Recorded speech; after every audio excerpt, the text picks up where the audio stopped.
आ जाए इनका, फिर आधे आधे कट जाए क्या फायदा, क्या आधे आधे कट जाए मोदी का।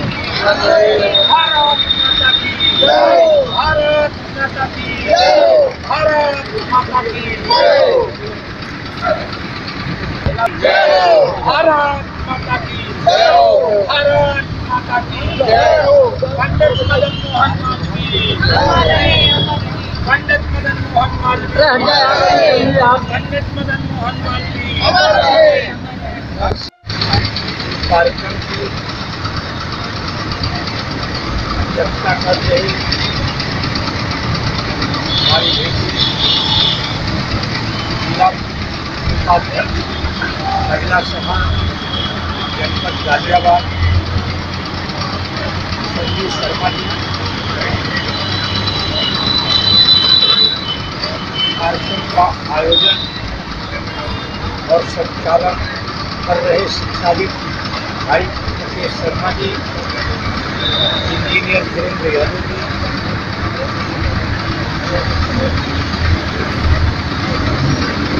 राष्ट्रीय महिला उत्थान संस्था की अध्यक्ष नीतू राय और समाज सेविका रेणु जी,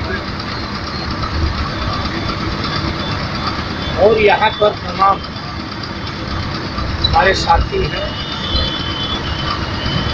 और सभी सम्मानित पत्रकार बंधु हैं। मैं सभी का अभिनंदन करता हूँ, सभी का स्वागत करता हूँ। और प्रियंका से और प्रियदर्शनी से, आप प्रियदर्शनी बोल रहा हूँ, मैं दोनों का नाम करूँगा।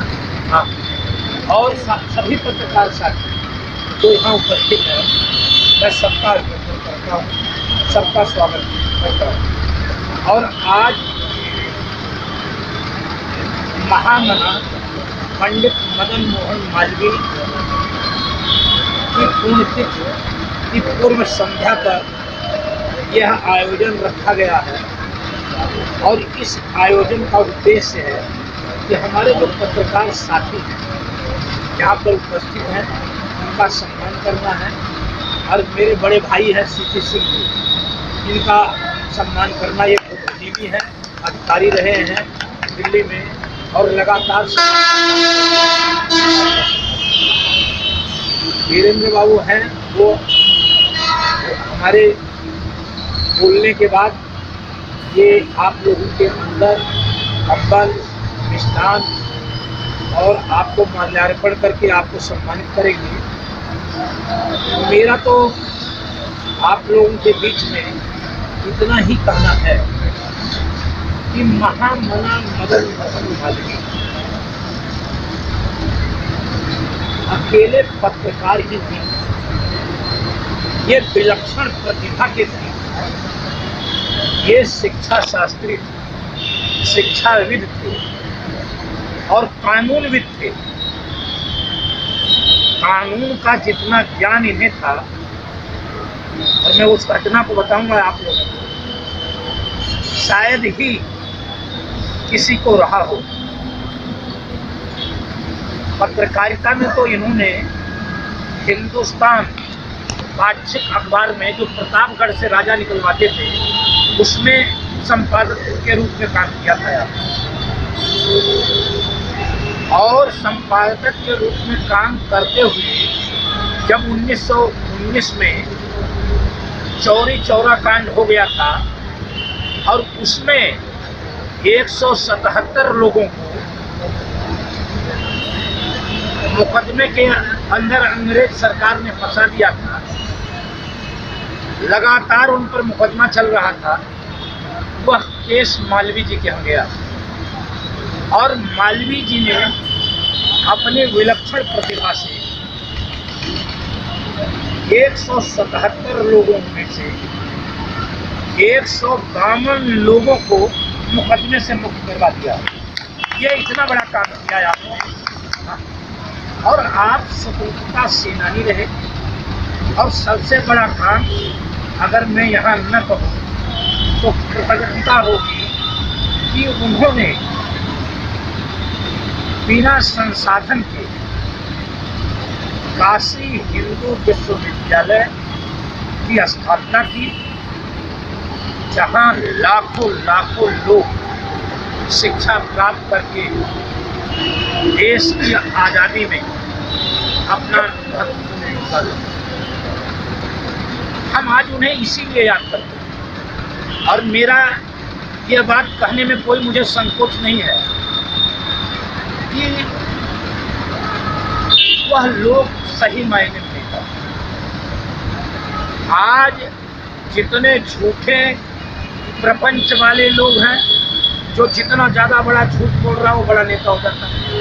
और ये मालवीय जी ने कहा कि सत्यमेव जयते, उन्होंने सत्यमेव जयते का नारा दिया और उन्होंने कहा कि राजनीति में साधन जो है पवित्र होना चाहिए, साध्य तभी पवित्र होगा।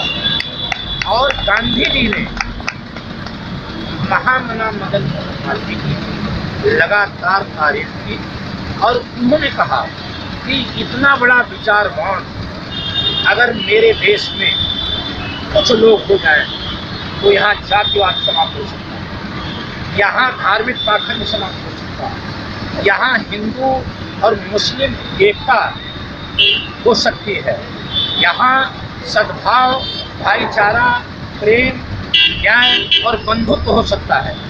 क्योंकि ये लोग देश की जनता के लिए काम करते हैं, ये लोग कोई अपने लिए काम नहीं करते।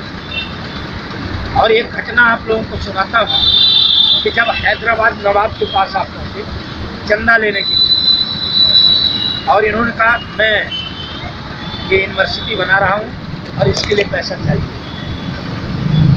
हिंदू नाम सुन करके वो पैसा नहीं दिया, कहा मैं नहीं देता पैसा। मालवीय जी वहाँ पर रुक गए और ये किसी सेठ, बहुत बड़ा सेठ था, उसके 100 यात्रा जा रही थी और उस पर लोग पैसा लुटा रहे थे और मालवीय जी उसे इकट्ठा करने लगे और सारे लोग देख रहे हैं कि इतना बड़ा आदमी और ये पैसा क्यों। उन्होंने कहा कि आप ऐसा क्यों कर रहे हैं। उन्होंने कहा आपके यहाँ जो हैदराबाद का नवाब है उसने, हम आए थे जनता के काम के लिए, हम विश्वविद्यालय बना रहे हैं, उसने हमें 1 रुपया नहीं दिया और हम सोच रहे थे कि बनारस वालों को मैं क्या जवाब दूंगा, इसलिए ये 100 यात्रा सेठ जी की जा रही थी, मैं इस पैसे को इकट्ठा कर रहा हूँ जिससे बनारस वालों को तो कह सकूँ कि हाँ हम कुछ लाए हैं। अब क्या हुआ, ये बात किसी तरह से हैदराबाद नवाब के यहाँ भी पहुँच गई। कुछ लोग जूते की बात करते हैं कि उसने जूता मारा तो जूते को नीलाम कर दिया वहाँ, लेकिन मैं बता रहा हूँ आपको कि उनमें इतना खरे था।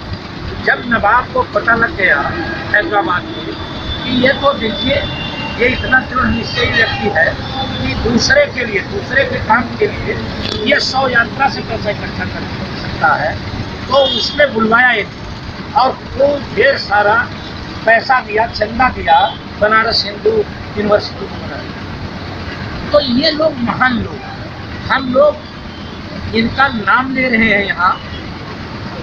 यहाँ शहीद आजम भगत सिंह, राजगुरु सुखदेव पार्क के प्रांगण में हम लोग जो नाम ले रहे हैं इनका, हम कोई बड़ा काम नहीं कर रहे हैं। और हमारा कर्तव्य भी है ये कि हम इस देश के अंदर जिन लोगों ने जातिवाद को समाप्त करने के लिए, वर्गवाद को समाप्त करने के लिए, क्षेत्रवाद और पाखंड को समाप्त करने के लिए और भाईचारा बनाने के लिए काम किया है, उनके लिए हम उनके बारे में जन जन को बताने का काम करें, लोगों को, जिससे ये पता लगे कि हमारे पुरखे कितने अच्छे थे, कितने भले थे, जिन्होंने इस समाज के अंदर सबको मिलाकर सबके साथ प्यार से, सहयोग से काम किया। कभी कभी लोग मालवीय जी के बारे में कहने लगते हैं कि ये ज़्यादा हिंदूवादी थे। हाँ, वो हिंदू के घर में पैदा हुए थे तो वो पूजा पाठ तो करते ही, लेकिन उनके अंदर मानवता के प्रति, इंसानियत के प्रति, समता, समानता, न्याय और बंधुत्व का भाव था। और मैं इनकी किताब भी पढ़ा है उसमें ये बहुत पक्के समाजवादी भी थे। समाजवादी कौन होता है? इस जो सबको समान समझे, सबको साथ लेके चले, समता का भाव जिसके अंदर हो, सहयोग का भाव हो, प्रेम हो उनको। तो हम लोग आज इस अवसर पर इकट्ठा हुए हैं और पत्रकार बंधुओं को, अगर मैंने फायदा समझ दिया तो आप हमें माफ़ करना, पत्रकार बंधुओं को हम यहाँ सम्मानित करेंगे और सम्मान के बाद यहाँ जलपान करके ही आप लोग जाएंगे। बहुत बहुत धन्यवाद। पुनः आप लोगों का अभिनंदन करता हूँ, वंदन करता हूँ और इसी तरह जब हम आपको आमंत्रित करें तो आप लोग हमारा हौसला बढ़ाने के लिए जरूर आना। बहुत बहुत धन्यवाद। Subscribe to our channel by clicking the subscribe button. Click the bell button and enjoy the latest uploads from our channel.